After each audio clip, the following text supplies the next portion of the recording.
Limerick County Council, elected representatives, invited guests, ladies and gentlemen, I would like to welcome you all here today for the official unveiling of the sculpture of local poet Michael Hartnett. I would like to extend a special welcome to the Hartnett family, his brothers Dennis and John, his sister Mary, husband Dennis, daughter Dawn and granddaughter Hannah, who travelled from England to be here. I would like to say a special welcome also to his son Neil, who travelled from the US, and his daughter Lara, who travelled from Australia. I've met them a lot over the last few days, and they're wonderful people, and I think they're a credit to their parents, Michael and Rosemary Hartnett. I'd like to welcome Michael's former wife, Rosemary, her husband Kevin and family, the extended Hartnett family, and I think Joe Doran is down there somewhere who would fit into that category, and all the friends of Michael and the Hartnett family. I would like to extend a warm welcome to Rory Breslin. Rory was the sculptor who designed, delivered and erected this wonderful piece of sculpture.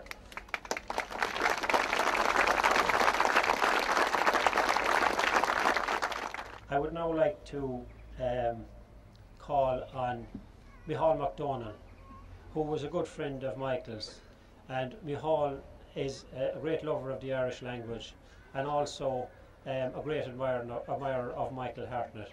So I would like to call on Micheál to introduce and recite a poem that he has chosen himself.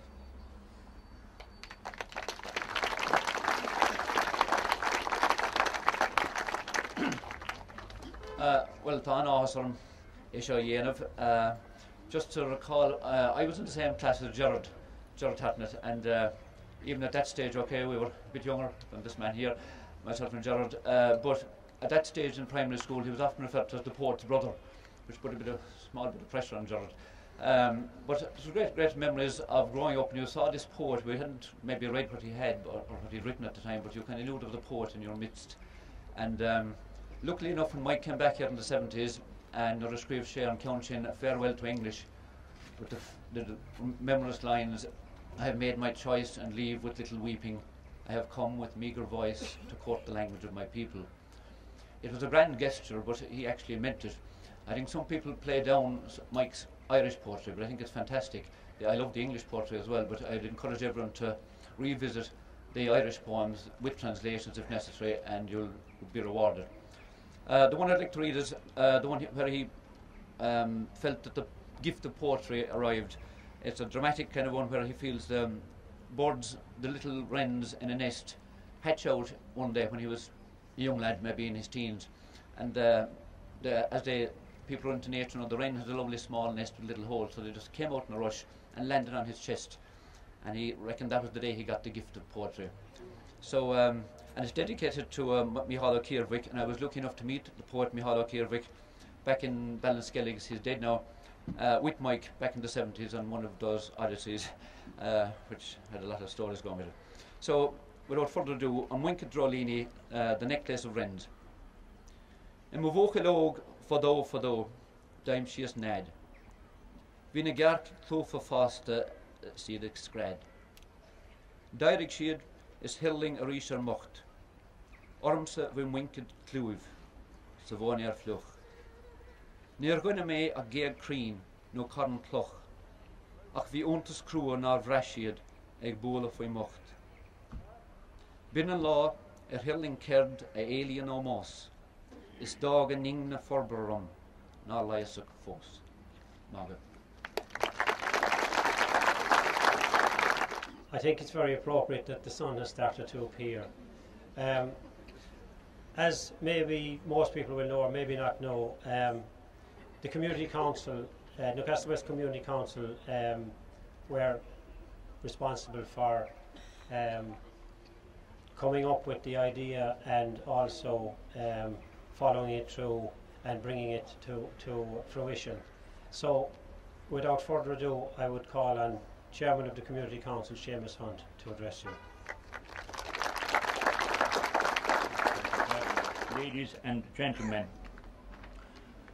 just to let you know that there are 16 members in the Community Council, mostly retired citizens, trying to improve aspects of all our lives in the locality and leave footprints in the sands of time.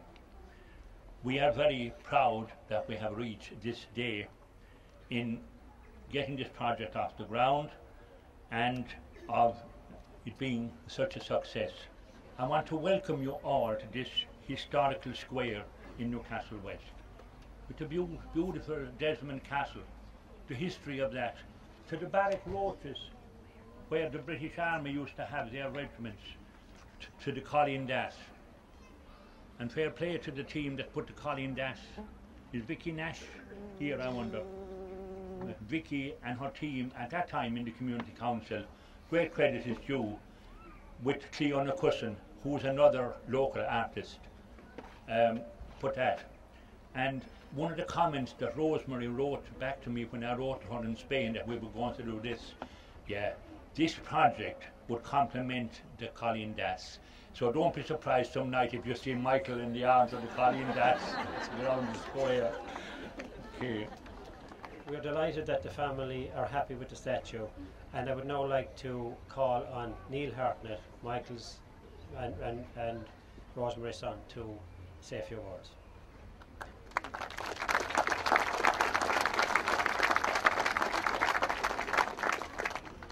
Hello everybody, and thank you very much for coming. It's like a big reunion here, it's great. Lots of faces from across the whole of my life spectrum, pretty much.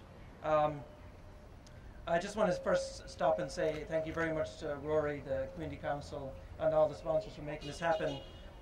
It's a fantastic piece of work, first of all. We all thought it was lovely, and we always wanted a realism type based sculpture if it was ever going to happen, and it just captures his posture amazingly well. For those of you who knew him in the flesh, besides his actual physical appearance, the way he would actually stand is very precise and dead on. So fantastic work on that, Rory. Also, just great to have everybody here just to kind of unite and around something in Newcastle West, part of the cultural history that's growing all the time in the town, not just my dad, but other things here, the castle and all the stuff that I know from my childhood that we all appreciate, and I think we can make even greater in the future, hopefully. Unfortunately, only me from afar. I just want to say a little bit about, kind of lead up to the statue for a second, and then I'm going to read a verse of poetry from my dad. A couple of years after he died, I had a dream, a very odd dream, in which he approached me at a graveside that I was trying to fill in, and I was missing a piece of sod, like a jigsaw piece. I couldn't find it wherever I looked. And finally somebody tapped me in the back and gave it to me, and it was him. And I kind of woke up and I was like, what does this mean? I have no idea what this means. I interpreted it as meaning that there was part of his poetry that hadn't been actually published that was very important to Newcastle West, which was the Book of Strays, which was not published before his death. And I persuaded, and I'm sure in the end Peter Fallon himself and Gallery Press decided to publish that book, which includes all the local poetry and the Maiden Street Ballad, of course. And I thought that was very important to have that out. There's a part of his heart that wasn't expressed in his final work, which now thankfully is. And I was very glad to get out there. And I kind of thought, okay, great, that's done now. It's kind of everything sealed up and finished. And then foolishly, I myself endeavoured on a project to photograph all the friends of my dad that he knew through the years, poets and writers of Ireland, people who come in contact creatively, to collect a book of memoirs and anecdotes and all that kind of stuff. And it ended up taking over 6 years, and it was brutal. I have to say, any artistic project I respect so much now. Got to the end of that only really in the last year and a half or so, and then said, okay, that's kind of done now. And then, of course, this starts to happen. I'm like, okay, there's more to come with Michael Hartnett. So it's just really gratifying to see that actually it's continuing. There's always some new evolution. And actually, I wanted to take this to announce, excuse me, I'm choking up a little bit.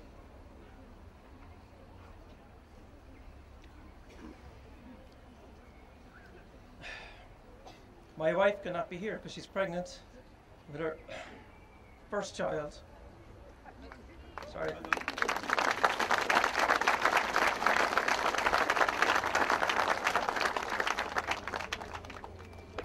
Okay, I can do this. Who will, of course, be the first Hartnett of the next generation that has the name Hartnett, I believe. Of course, Lara has 2 boys as well, but they're not Hartnett. Not that it means everything, but I think it's nice. And I think my father would appreciate it. So the legacy keeps growing anyway. And I was thinking about that and about sculpture, and actually it turns out I had a completely different plan about what I was going to say initially when I arrived, which is only 3 days ago. But I brought this book with me, which is my favourite book of my dad's, The Killing of Dreams. And there's actually at least 3 poems in this book that refer to sculpture, which I didn't realise before. So I'm going to end here with the last verse of Didactic, which I think you'll see kind of refers to sculpture, but also the fact that what my father achieved in the past, we all know, but what he's going to achieve in the future, we still are learning.